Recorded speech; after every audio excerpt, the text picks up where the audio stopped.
Hi friends, good morning. In previous class, we have discussed about various methods of solution. What are the methods of solution? Exact method and approximate method. I told you in the previous class, one can provide solution by direct method or indirect method. One can provide exact solution by direct method or indirect method. We shall see some examples here for direct method, right? To provide exact solution. So what is exact solution? A solution is said to be exact solution when the behavior of the system is within the framework of the principles used and the assumptions made. What is exact solution? The solution is said to be exact when the behavior of the system is within the framework of the principles used and the assumptions made. There are two types to provide exact solution. The first one is direct method. In direct method, the governing equation is solved without using any assumptions. We take an example of this type. So here in this figure, we can visualize a simply supported beam. One end is hinged.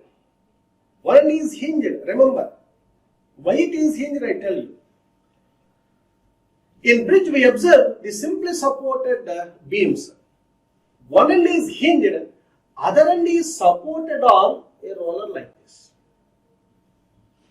So why one end is hinged? When the vehicles run on the bridge, the moment the riders apply brakes, tractions are acting on the bridge. Therefore, there exists the possibility for this beam to translate, to move away.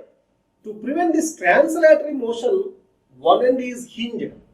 Otherwise, you can take a roller support here. To prevent the translatory motion of this beam, one end is hinged. Otherwise, if you want, you can take a roller support. This is a simply supported beam carrying uniformly distributed load. Right? So here, the cross section of the beam is uniform. Therefore, you can say it is a prismatic member, a beam of uniform cross section.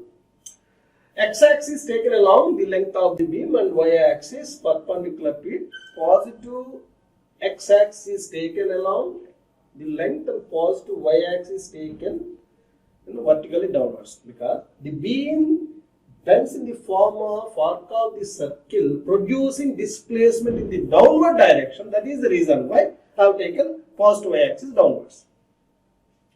This is the distributed, uniformly distributed load of load intensity Q0 Newton per meters. L is the length of the beam. Okay. So here, what is the governing equation? Yes, you can expect, because we had already learned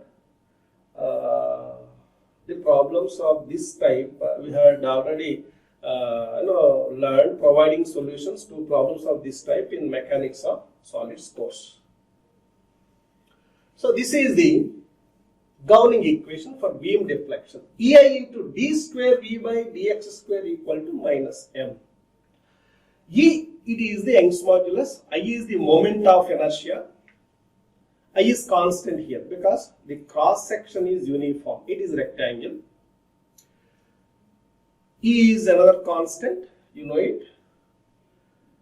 And the product EI, it represents flexural rigidity. So EI is constant.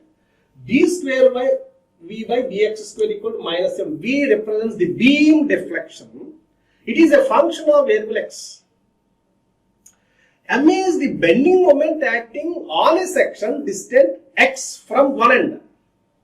You can take the section at a distance x from right end or left end. That is your choice.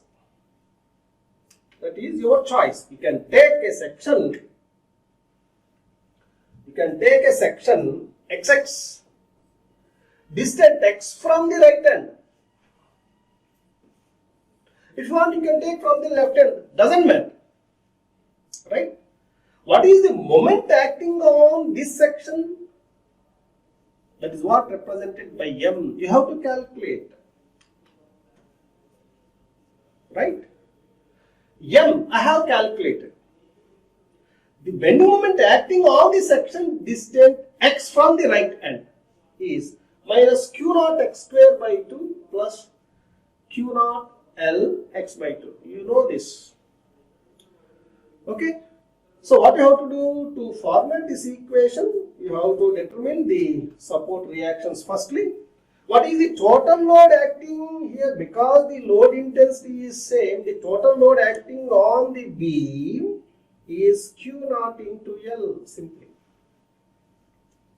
It is equally distributed to both supports. Therefore, what is the reaction acting vertical upward here? It is Q naught L by 2. And what is the reaction acting here vertical upward? It is Q naught L by 2. Okay. Now, the bending moment acting on this section is Q naught L by 2 into X. It is a counterclockwise moment. I take positive. Okay. So, clockwise moment I consider negative. Sign conventions are very, very important. So, counterclockwise moment is positive and clockwise moment is negative. If you want, you can take clockwise positive and counterclockwise negative. Doesn't matter. Okay. Now, Q naught L by 2 into X is a counterclockwise moment. Positive. Q naught L by 2 into X. Okay. Next one. Now, so what is the load acting on this portion? Very, very important. It is simply Q naught into X. This Q naught X is acting at the centroid of this rectangle. Therefore, what is the momentum here? This is the momentum from the section. Okay. The momentum is simply x by 2. And how much load is acting in here at this point? It is Q naught into x. So, Q naught x into x by 2. It is a clockwise moment. It constitutes a clockwise moment. So, therefore, it is a negative. Q naught x into x by 2. You get Q naught x square by 2. Because it is clockwise moment, you have minus. This is how you have determined the bending moment acting on the section. And in place of M, you can put this minus Q naught x square by 2 plus Q naught Lx by 2. Okay.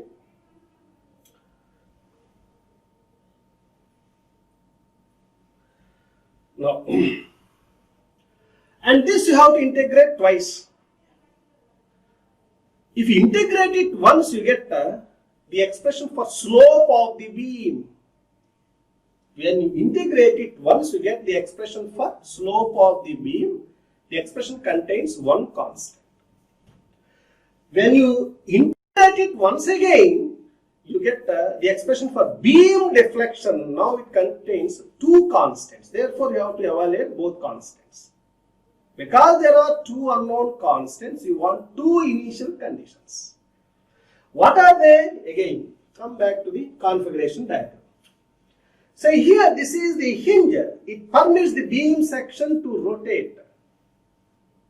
Therefore, slope is not 0. Deflection is 0.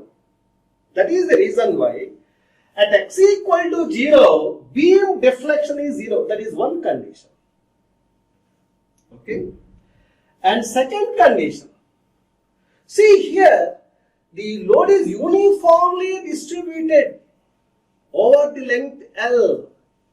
Hence, the deflection at the midsection is maximum. There the slope of the beam is 0. Hence, the second initial condition I can write at x equal to L by 2, slope is 0. That is dV by dx equal to 0. Please, notice correction here. It is not dy by dx. It is dV by dx. It is dV by dx. Please note there is small correction. dV by dx equal to 0. Right? So when you impose these two conditions, you get the constants, both constants, and substitute their values in the respective equations. Then you get the equation for beam slope and the equation for beam deflection. right? So here the solutions appear as analytical expressions. They are analytical in form, right? If you want the slope of the beam at x equal to say L by 4 meters, yes, put x equal to L by 4, then you get slope. Again, at same section, if you want the beam deflection, then put x equal to say L by 4, you get the corresponding beam deflection. Here the solutions are analytical in form. So, whether it is a direct method or indirect method, they give you the solutions which are analytical in form, right? Okay. So, note, this exact solution is valid at every point in the solution domain. What is the solution domain here? Again, observe the configuration diagram. The solution domain is from x equal to 0 to x equal to L. At every point in this domain, this solution is valid. This solution is valid. This is the important point to note. Every student has to notice this. The exact solution is valid at every point in the solution domain. Therefore, this solution is referred to as strong form of the solution. It is referred to as strong form of the solution. And a question may come on this. What is strong form of the solution? You have to explain this, taking an example like this. Okay. So far we have seen the direct method. What is the alternate? Indirect method. You can provide the exact solution following the indirect method also. That also we see taking another example, right? As I said in the previous class, again I take a mechanical system consisting of spring and damper. Okay. So this is the fixed support. A mass is suspended here. If you give displacement to the mass and leave it, it vibrates. The behavior of this system I have to analyze. So to study the behavior of this system, I construct a mathematical model. My mathematical model in this case consists of only one equation. Sometimes, the mathematical model consists of 2 or more equations, right? So here, because it is a classroom problem, in this case, I get only one equation, right? Okay. So you get, you need to define the respective parameters. Let S be the spin constant and C the damping coefficient and M mass of the body suspended and Y the displacement of mass from mean position. Okay. Displacement of mass from mean position. This displacement varies with respect to time. When you give a small displacement and leave it, it vibrates like this. It moves up and down. So the amount of displacement with respect to time, it changes. Therefore, the displacement is a function of time here. Important point to note. Now, what is the governing equation? You had studied this type of problem in theory of machines. Okay. You get the governing equation. What it is? M into d square y by dt square plus c into dy by dt plus sy, or you can express as m y double dot plus c y dot plus sy equal to 0. This is the governing equation defining the behavior of this vibrating system. This you need to solve following the indirect method.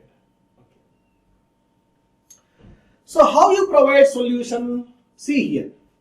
What I do is, say m into d square y by dt square. I write d square by dt square as alpha square. I consider d by dt as alpha. D square by dt square, I write alpha square. Then what is d by dt? Alpha. Right? You can take y common.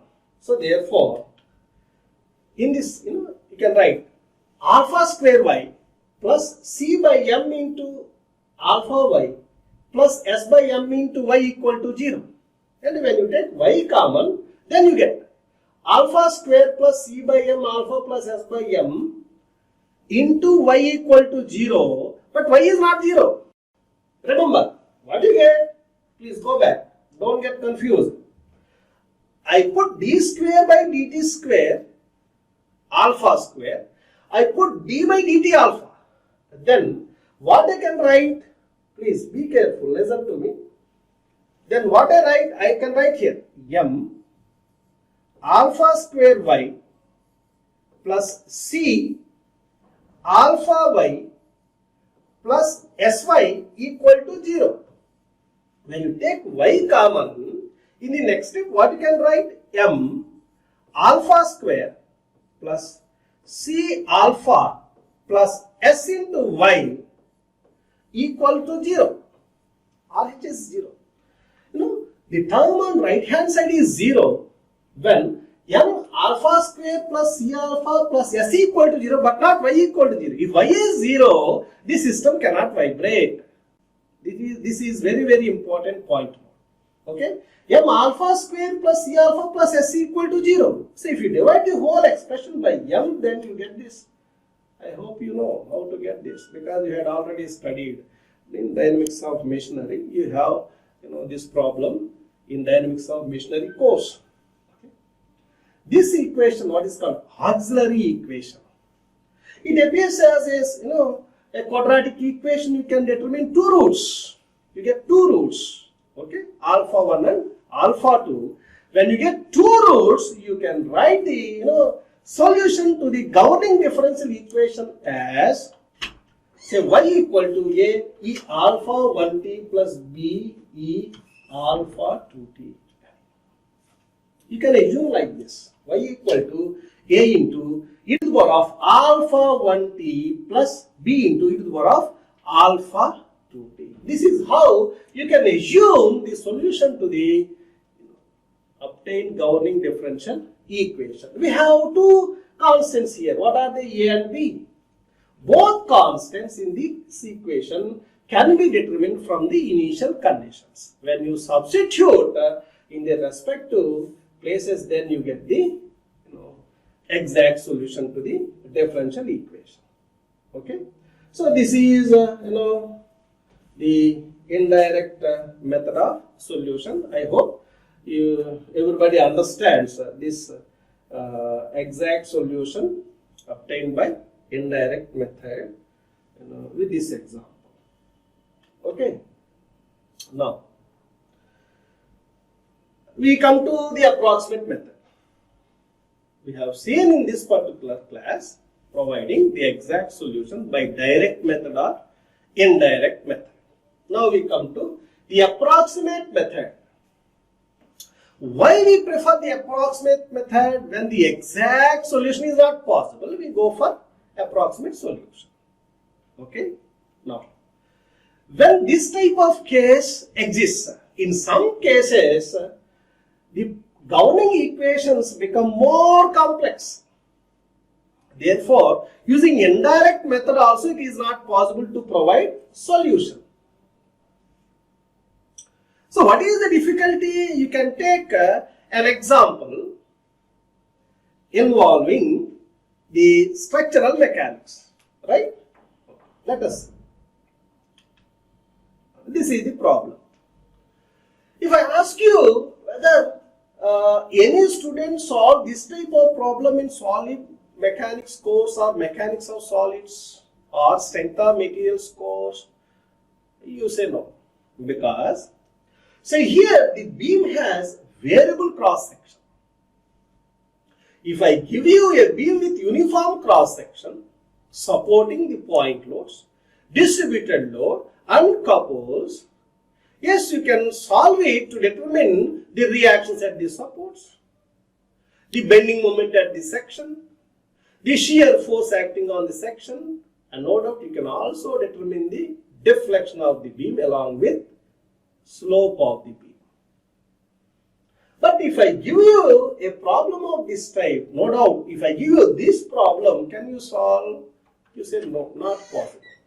Reason is here, the cross section of the beam is changing, therefore, the moment of inertia is also changing.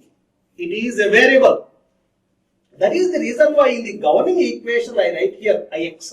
I is not constant here. Here complexity is increasing. And another point is, if we observe the load acting on this beam, the load intensity is varying. It is not uniform. If I give you a triangular load, yes you can. Yes you can. I draw a figure. Easily you can understand.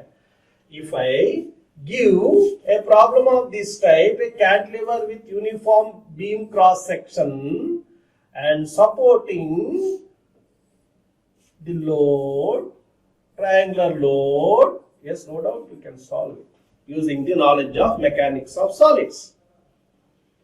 Because cross section is same, uniform throughout the length of the beam, therefore I is constant. And you know how to handle the triangular load. But here the load is varying, that is another constraint. So that is another complexity. So therefore the moment acting on the beam section with respect to its distance from one end is also changing. Therefore that is another variable. Hence I write here mx. Hence I write here mx. And coming to supports, yes, we have a comfortable support, that is fixed support or encased support. We know how to handle it. Okay. So this is the reason why you can write the governing equation like this. Eix into d square v by dx square, which equal to minus mx. V represents the beam deflection. But we don't know how to solve this. Okay. The knowledge of strength of materials is not enough to solve this. Therefore, at this stage we can't do. Certainly we have to depend on approximate method, which gives you approximate solution. This is not only the difficult. Another difficulty is there. There is an elastic support. Other end is supported by a spring. Observe here. Here the end is free, but here it is supported by a spring.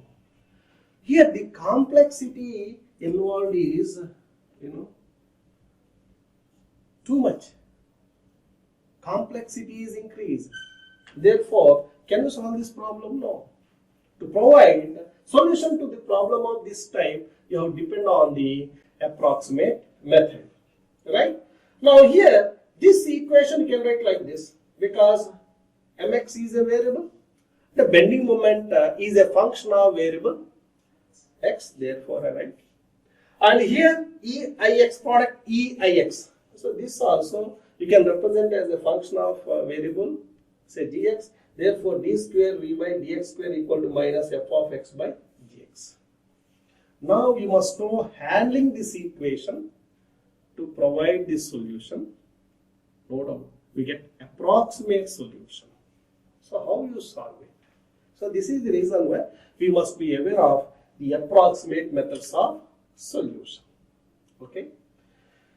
So determining the exact solution to the